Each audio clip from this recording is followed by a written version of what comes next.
Most people believe jealousy is easy to spot. They think envious people announce themselves with open hostility, bitter comments, or obvious resentment.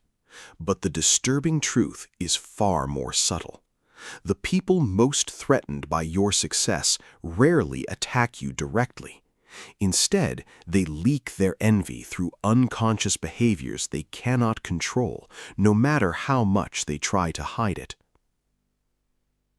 Carl Jung made a profound discovery about human psychology. He observed that envy is not just an emotion, it is a psychological wound that creates what he called behavioral leakage. The jealous person's unconscious mind betrays them. Their body language, their choice of words, their timing, even their compliments expose the resentment festering beneath the surface. This matters because you are surrounded by people who smile at you while secretly wishing for your failure. They congratulate you while internally diminishing your achievements. They offer advice designed to keep you small. And until you learn to recognize the signs, you remain vulnerable to their subtle sabotage. Nietzsche warned us that resentment is the most dangerous human emotion because it disguises itself as virtue. The envious person never admits their jealousy, not even to themselves. They rationalize it, they moralize it, they weaponize it. In this video, we will uncover the 6 psychological tells that jealous people cannot hide. Once you understand these patterns, you will see them everywhere. You will recognize exactly who resents your success, and you will finally understand that certain relationships were never about supporting you at all. When you share good news with someone who genuinely cares about you, their reaction is immediate. Their face lights up, their energy rises to meet yours. There is no gap between your announcement and their response. But watch what happens when you share success with someone who envies you. There is a pause, a micro-hesitation. Their face freezes for just a moment before they remember to smile. Their congratulations arrive 2 seconds too late. Most people miss this completely. They accept the delayed compliment at face value, but that pause reveals everything. In that brief moment, the jealous person is processing a threat. Your success forces them to confront their own stagnation. Your progress reminds them of their lack of it. Jung understood that the unconscious mind reacts before the conscious mind can intervene. That initial freeze is their authentic response, the unfiltered truth before their ego constructs an acceptable reaction. By the time they smile and say congratulations, they have already revealed themselves. Think about the last time you told someone about a promotion, a relationship milestone, or a personal victory. Did they respond instantly with genuine enthusiasm, or did you notice that strange, barely perceptible hesitation? That pause is not uncertainty. It is the psychological cost of suppressing envy. The deeper truth is this: jealous people experience your success as their failure. In the economy of their insecure mind, there is only so much success to go around. When you win, they lose. That delay is the moment they're trying to reconcile the person they pretend to be with the resentment they actually feel. A true friend celebrates you without hesitation. An envious person needs time to hide their pain. Here is where jealousy becomes truly revealing. When you share something meaningful, watch what the envious person does next. Within moments, they will hijack the conversation and redirect it back to themselves. You tell them about your new opportunity. They respond with a brief acknowledgement, then immediately launch into a story about their own experience. You share your struggle and breakthrough. They interrupt with how they faced something similar, but harder, longer, more impressive. Most people interpret this as someone trying to relate. They assume it is an attempt at connection. But Nietzsche saw through this instinct. He called it the will to equalize. The jealous person cannot allow you to occupy center stage for too long because your light exposes their shadow. This is not conversation. It is competition disguised as empathy. The psychological mechanism here is fascinating. When your success triggers their insecurity, they experience what psychologists call narcissistic injury. To protect their fragile ego, they must reassert their own value. They must remind you and themselves that they matter too, that they are not less than you, that they have their own victories. Notice this pattern in your life. The friend who can never let you finish your story. The family member who turns your achievement into a referendum on their own past. The colleague who responds to your promotion by listing their credentials. Jung would say they are compensating. The envious person cannot simply celebrate you, because doing so would mean accepting their own perceived inadequacy. So they compete instead. A secure person amplifies your moment. An insecure person steals it. This is perhaps the most poisonous form of envy, because it masquerades as support. The jealous person has learned they cannot openly criticize you without revealing themselves, so instead they compliment you and insult you in the same breath. You lose weight, they say, "You look great, I'm glad you finally did something about it." You start a business, they say, "That's brave, most people who try that fail." You earn recognition, they say, "Good for you, I guess some people just get lucky." Every sentence contains two messages. One is the acceptable compliment they say out loud. The other is the veiled diminishment they cannot help but include. Most people feel the sting but cannot articulate why a compliment left them feeling worse. Schopenhauer observed that mediocre people resent excellence because it serves as an implicit criticism of their own choices. Your success does not just inspire them, it condemns them, so they must find a way to minimize it. The backhanded compliment achieves this perfectly. It allows them to appear supportive while subtly undermining you. Finally, brave, lucky. These words reframe your achievement as overdue, risky, or unearned. They strip away your agency and effort. This is emotional sabotage, and it works because it confuses you. You feel hurt, but guilty for feeling hurt. After all, they complimented you, didn't they? The pattern reveals their psychology completely. If they truly admired your success, they would not need to qualify it. The need to add a barb exposes the wound. They cannot give you a clean compliment because your victory is their pain. Pay attention to how people phrase their praise. Genuine admiration is simple and unconditional. Envy always comes with conditions. Here's a tell most people never connect to jealousy. The moment your life starts improving, certain people become mysteriously busy. They stop responding to your messages. They cancel plans. They create distance without explanation. You might interpret this as coincidence or assume they are going through something, but Jung would tell you to look deeper. Envy cannot tolerate proximity to what it resents. When you were struggling, they were available. When you were stuck, they had time for you. But now that you are rising, they disappear. This is not an accident. It is a psychological defense mechanism. Being around your success forces the jealous person to confront the gap between where they are and where they should be. Every conversation becomes a mirror reflecting their stagnation. Every update you share is a reminder of their inaction, so they withdraw. The Stoics understood this human tendency. Marcus Aurelius wrote that people prefer the company of those who make them feel superior. Your growth threatens that dynamic. You are no longer the person they could pity or advise or feel better than. You have become a source of discomfort. This withdrawal often feels like abandonment, and in a way, it is. But it reveals something critical. The relationship was conditional. They enjoyed your company when you were beneath them or equal to them, but they cannot celebrate you when you surpass them. Notice who fades away when you start winning. Their absence is not a loss, it is information. True friends do not need you to stay small to stay close. This sign is insidious because it disguises itself as concern. The jealous person frames their undermining as caring.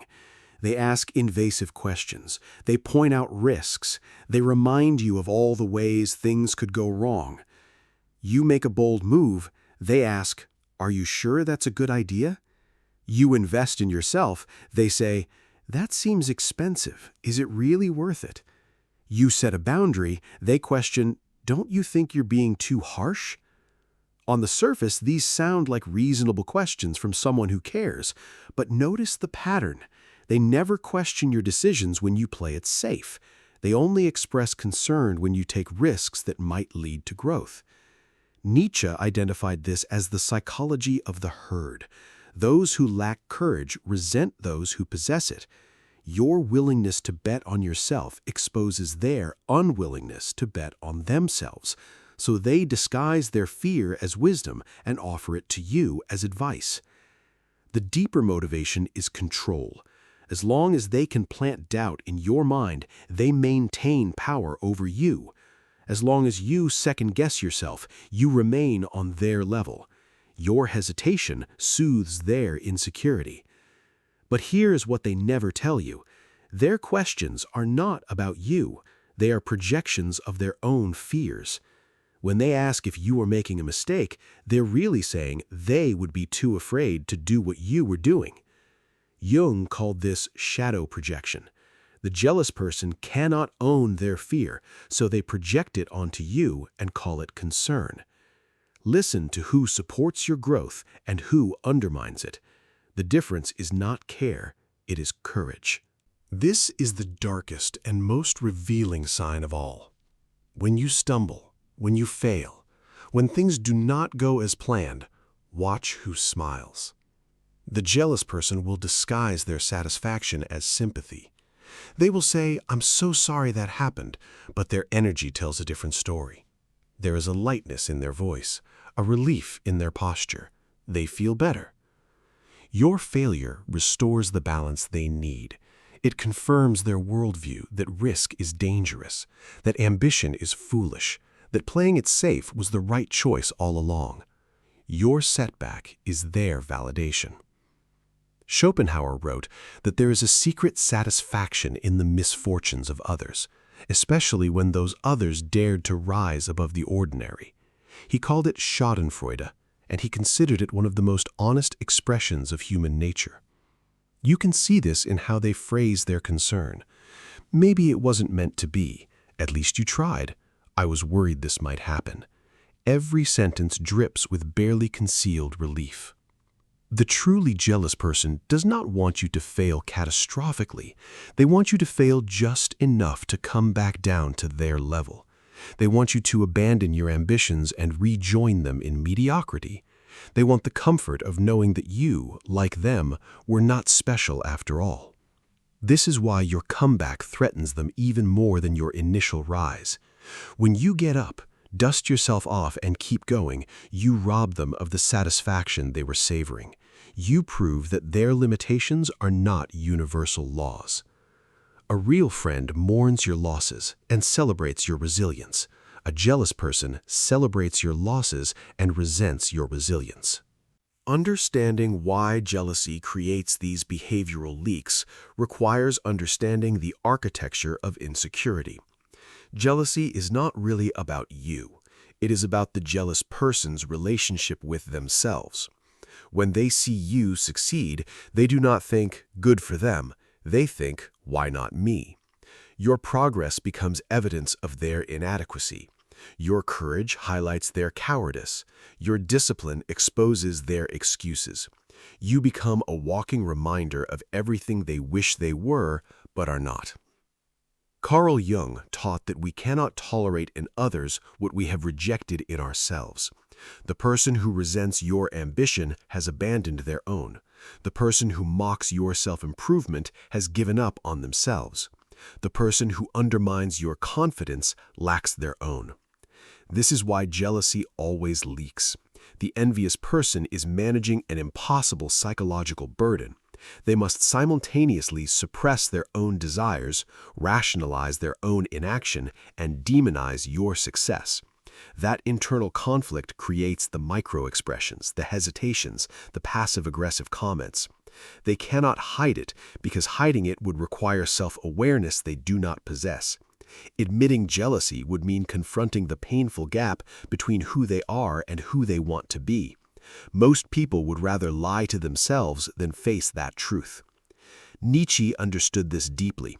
He wrote that ressentiment, the French word for resentment, is the emotion of those who cannot create, cannot risk, cannot become.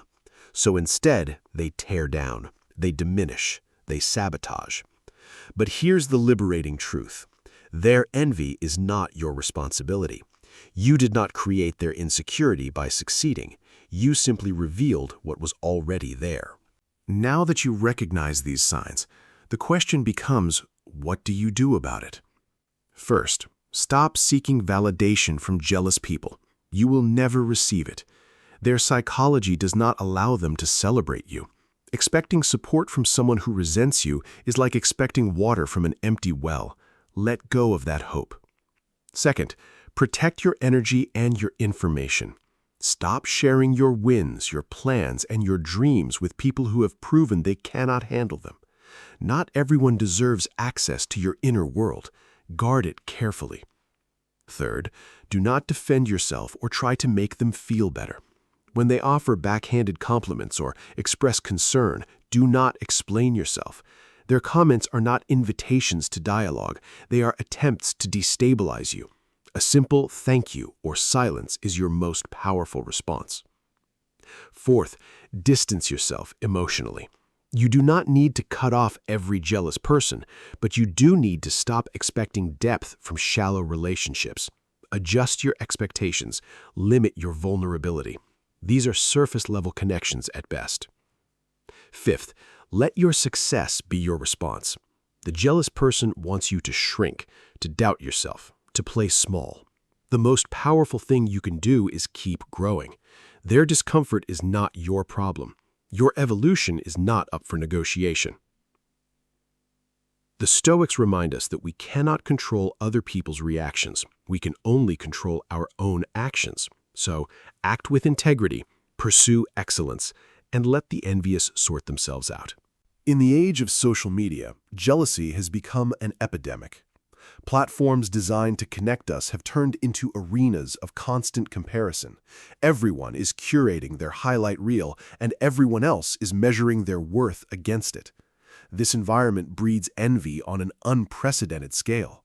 You post a victory. Within seconds, people who have not spoken to you in years are analyzing it, minimizing it, resenting it. The psychological tells we discussed do not disappear online. They just take digital forms. The delayed like, the passive-aggressive comment, the sudden unfollow. Modern culture has normalized envy and rebranded it as skepticism or realism. People tear down ambition and call it keeping it real. They mock self-improvement and call it authenticity. They celebrate mediocrity and call it relatability. But Nietzsche's warning has never been more relevant. Beware of those who preach equality while resenting excellence. Beware of those who call your ambition toxic while nursing their own failures. Beware of the herd that wants you to abandon your path and join their stagnation.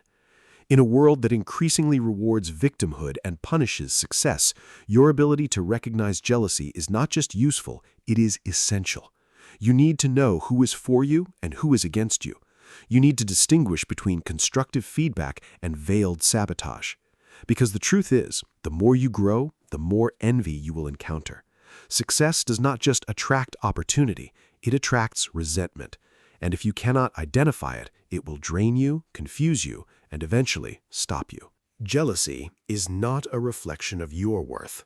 It is a reflection of theirs.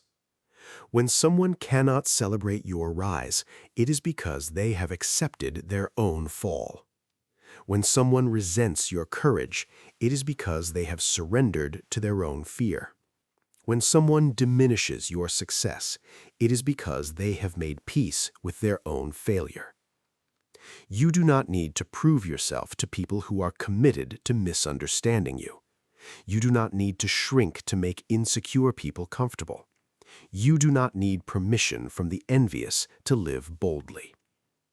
The 6 signs we have uncovered are not just tools for identifying jealousy, they are tools for protecting your peace, your energy, and your trajectory. Once you see these patterns, you will stop wasting time on people who were never meant to walk beside you. Marcus Aurelius once wrote, "The best revenge is to be unlike him who performed the injury." Do not become bitter. Do not become guarded.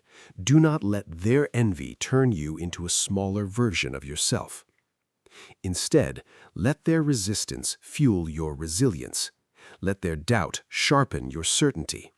Let their absence create space for people who can actually handle your light. Because the truth Nietzsche understood is this: the superior person does not concern themselves with the opinions of the mediocre. They simply continue to rise. And eventually, the jealous stop mattering at all.